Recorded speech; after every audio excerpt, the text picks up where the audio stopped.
Hi hello నమస్తే అందరికీ welcome to my channel ఘన స్టోరీస్ వరల్డ్. స్టోరీ చదివే ముందు ఛానల్ని తప్పకుండా సబ్స్క్రైబ్ చేసుకొని మీ ఫ్రెండ్స్ అండ్ ఫ్యామిలీస్కి షేర్ చేయండి. ఇక స్టోరీలోకి వెళ్ళిపోదాం. My bad boy episode 118.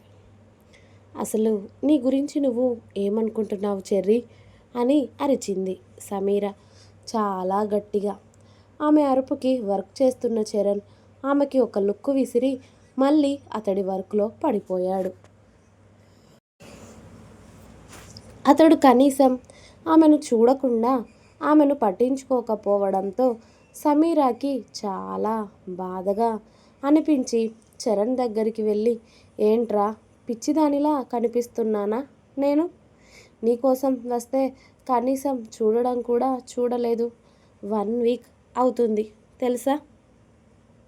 నువ్వు నా కాల్స్ అటెండ్ చేసి మెసేజెస్కి రిప్లై ఇచ్చి నేను ఏమన్నాను అని ఇప్పుడు నన్ను దూరం పెడుతున్నావు అని అంది సమీర కోపంగా ఇంకా బాధగా. మరి నేనేం చేశాను అనే నన్ను బాధ పెట్టావు, నన్ను దూరం పెట్టావు నువ్వు? నీకు ఇష్టం లేకపోతే ఆ రోజే చెప్పేస్తే నీకు దూరంగా, నీ ప్రేమకి దూరంగా వెళ్ళేవాడిని కదా. నీకు దగ్గరైన రోజు నుండే కదా నన్ను దూరం పెడుతున్నావు నువ్వు. అంటే అది మన ఇద్దరి మధ్యలో అది జరగడం నీకు ఇష్టం లేదా? అందుకే ఎన్నిసార్లు కలుద్దామన్నా కూడా ఏం చెప్పావు? నేను వర్క్లో చాలా బిజీగా ఉన్నాను, ఇప్పుడు వద్దు అని చెప్పావు. నేను నీకు పిచ్చోడిలా కనపడ్డాను కాబట్టి నువ్వు నన్ను అందుకే దూరం పెట్టావు. అసలు ఎందుకు దూరం పెట్టావో అదైనా చెప్పావా? లేదు. ఫోన్ చేసినా నార్మల్గా మాట్లాడావా? లేదు. నీకున్నట్టే నాకు కూడా వర్కులు ఉండవా? నేను కూడా వర్క్లో బిజీగా ఉన్నాను, అందుకే నీ ఫోన్ లిఫ్ట్ చేయలేదు, అందుకే నిన్ను కలవడం కుదరలేదు అని చెప్పాడు చరణ్. ఏంట్రా మరి ఇలా తయారయ్యావు? మధ్యలోనే వదిలేయాలి అనుకుంటున్నావా నువ్వు నన్ను? అందుకే ఇంత కఠినంగా మాట్లాడుతున్నావు. ఇన్ని నెలల్లో అసలు ఎప్పుడైనా ఇంతలా ఇలా మాట్లాడావా? నేను సీరియస్ అయినా కూడా నాకు అన్నీ సర్ది చెప్పేవాడివి. ఈరోజేంటి మరి ఇలా ఎందుకు మాట్లాడుతున్నావు నువ్వు అని అడిగింది సమీర ఏడుస్తూ. అలా చేసుకుంది నువ్వే సమీర, నేను కాదు. నువ్వు చేసిన వాటికి నన్ను బాధ్యుణ్ణి చేయకే. నేను నీకు దగ్గర అవ్వడం ఇష్టం లేదా సమీర? ఆ ఒక్కరోజు నేను కంట్రోల్ మిస్ అవ్వకముందే నన్ను కొట్టో తిట్టో కంట్రోల్లో పెట్టి ఉంటే నిజంగా నీకు దగ్గర అయ్యేవాడిని కాదు. నా ఫీలింగ్స్ని నేను కంట్రోల్ చేసుకోలేకపోయాను. ఇప్పుడు అదే తప్పు అనిపించేలా చేస్తున్నావు. ఆ నెక్స్ట్ డే నుండే కదా నువ్వు నన్ను దూరం పెట్టింది. అంటే మోసం చేస్తాను అనుకున్నావా? లేకపోతే నేనే మోసగాన్ని అని అనుకున్నావా?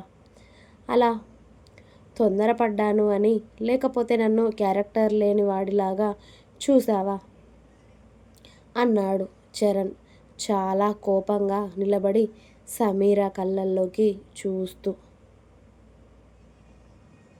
అప్పటికే చరణ్ మాట్లాడిన మాటలకి చాలా బాధపడుతూ ఉంటుంది సమీర.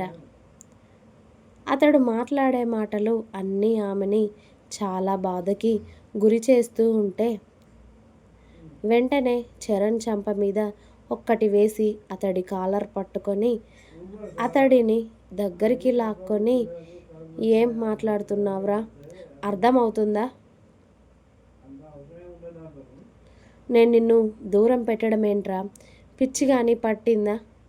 నీ ఇష్టాలను నిన్ను కానీ ఎప్పుడైనా వద్దు అన్నానా? నువ్వు నా ప్రాణమని తెలిసి కూడా ఇలా ఎందుకు మాట్లాడుతున్నావు చెర్రీ?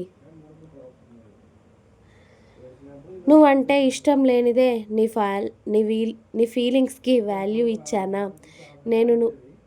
నువ్వంటే ఇష్టం లేనిదే నీలో కరిగిపోయానా నేను? నువ్వంటే నాకు ఇష్టం లేదు అని అసలు ఎలా చెప్పగలుగుతున్నావు చెర్రీ?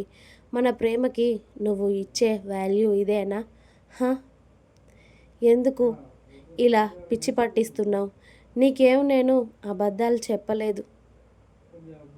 నిజంగానే ఆఫీస్ వర్క్లో బిజీగా ఉన్నాను. అందుకే కలవడానికి వద్దు అని చెప్పాను అంతే. ఫ్రీ అయ్యాక చేశాను నేను. కలవను అన్నానా? నువ్వు నా ఫోన్ లిఫ్ట్ చేయకుండా నాతో మాట్లాడకుండా ఉంటే నేను ఎలా చెప్పాలరా నీకు ఈ విషయాలు? అబద్ధాలు చెప్పేదానిలా కనిపిస్తున్నానా? నిజమే కదా నేను చెప్పింది. నిజంగా ఫుల్గా ఆఫీస్ వర్క్లోనే బిజీగా ఉన్నాను. నాన్న కూడా లేరు. అంతా ఒక్కదానిపైనే పడింది వర్క్. ఆయన వచ్చాక కాస్త ఫ్రీ అయ్యాను. దానికే ఇంతలా ఇది చేస్తున్నావు. నువ్వు కాకపోతే ఇంకెవరు అర్థం చేసుకుంటారా నన్ను? ఆఫీస్ మానేసి ఇంట్లో కూర్చోమంటావా? చెప్పు, కూర్చుంటాను. అప్పుడు 24 గంటలు ఫ్రీగానే ఉంటాను, నీతో ఏ టైంలో అయినా మాట్లాడడానికి అని అంది సమీర. నీకు నాతో మాట్లాడడానికి అంత ఇష్టం లేనప్పుడు నువ్వు ఏం చేస్తే నాకెందుకే? నీకు నాతో మాట్లాడాలని లేదు, నన్ను కలవాలి అని లేదు కదా. కాబట్టి ఇక్కడి నుండి వెళ్ళిపో. ఇక నుండి నిన్ను డిస్టర్బ్ చేయను, సరేనా అన్నాడు చరణ్. ఎందుకు చెర్రీ అలా మాట్లాడి నన్ను బాధ పెడుతున్నావు అంది సమీర. అందుకే ఈ బాధపడడాలు వద్దు అనే సైలెంట్గా ఉంటున్నానే. మొదటిసారి తప్పు చేశానేమో అనిపిస్తుంది సమీర. అది కూడా నీ విషయంలో. నీ ఇష్టం తెలుసుకోకుండా నీతో ప్రవర్తించినందుకు సారీ. ప్లీజ్ ఇక్కడి నుండి వెళ్ళిపో. అసలే చాలా చిరాకులో ఉన్నాను. ఈ కోపంలో నిన్ను ఏదైనా మాటలు అని ఇంకా మరో తప్పు చేయలేను నేను. కాబట్టి ఇక్కడి నుండి వెళ్ళిపో అన్నాడు చరణ్. అతడు అలా మాట్లాడతాడని ఏమాత్రం ఊహించని సమీర ఏడుస్తూ చరణ్ని గట్టిగా హత్తుకొని, ఇలా మాట్లాడే బదులు నన్ను ఒకేసారి చంపేయొచ్చు కదరా. నువ్వు ఇలా మాట్లాడితే తట్టుకోగలను అనుకున్నావా? నీ ఇష్టం నేను ఎప్పుడైనా కాదు అన్నానా? పైగా సారీ చెప్తున్నావేంటి చెర్రీ? అంటే నన్ను పరాయిదాన్ని చేసేసావా? నాకు నువ్వెంతో నీకు తెలియదా? అలా మాట్లాడకురా, నన్ను దూరం పెట్టకు ప్లీజ్ చెర్రీ అని సమీర చరణ్ని గట్టిగా హత్తుకొని ఏడుస్తూ, నువ్వు చేసింది ఎలాంటి తప్పు కాదురా. అదంతా కూడా మన ఇద్దరి ఇష్టంతో మన మధ్యలో జరిగింది. నాకు ఇష్టం లేకపోతే అప్పుడే చెప్పేదాన్ని కదా. నువ్వు అంటే ఎంత ఇష్టం లేకపోతే మన పెళ్ళికి ముందే నన్ను నీకు అప్పగించుకుంటాను చెప్పు. అది తప్పు అని నేను అస్సలు అనుకోను చెర్రీ అని సమీర ఏడుస్తూనే ఆమె పెదాలు అతడి పెదాల పైన పెట్టింది. ఆమె ఏడుపు చూసి అప్పటికే సగం కరిగిపోయిన చెర్రీ ఆమె పెదాలు అతడి పెదాలకు తాకగానే ఇక అతడు కూడా వెంటనే సమీరాని గట్టిగా హత్తుకొని ఆమె మొదలుపెట్టిన ముద్దుని చరణ్ కొనసాగిస్తూ ఉన్నాడు. ఇక ఎడవకు, ఆపై అన్నాడు చరణ్ ఆమె వెన్ను నిమురుతూనే. ఊహు, నువ్వు నన్ను ఎన్ని మాటలు అన్నావో తెలుస్తుందా? నన్ను దూరం పెట్టేస్తున్నావు నువ్వు అని సమీర ఇంకా ఏడుస్తూ ఉండడంతో, సరే సరే ఏడవకిక అని అతడు ఆపిన ముద్దుని కంటిన్యూ చేస్తూ సమీరాని గట్టిగా హత్తుకొని అతడి పర్సనల్ రూమ్కి తీసుకువెళ్ళాడు ఆమెని చరణ్. ఆమెను బెడ్పై కూర్చోబెట్టి ఫస్ట్ ముందుగా సమీరకి కొన్ని వాటర్ తాగించి ఆమె కాస్త కోలుకున్నాక సమీర ముందు మోకాళ్ళ మీద కూర్చొని, 4 రోజులు నేను నీతో మాట్లాడకపోతేనే నీకు అంత బాధగా ఉంటే మరి నాకు ఇంకా ఎంత ఉండాలి అన్నాడు చరణ్.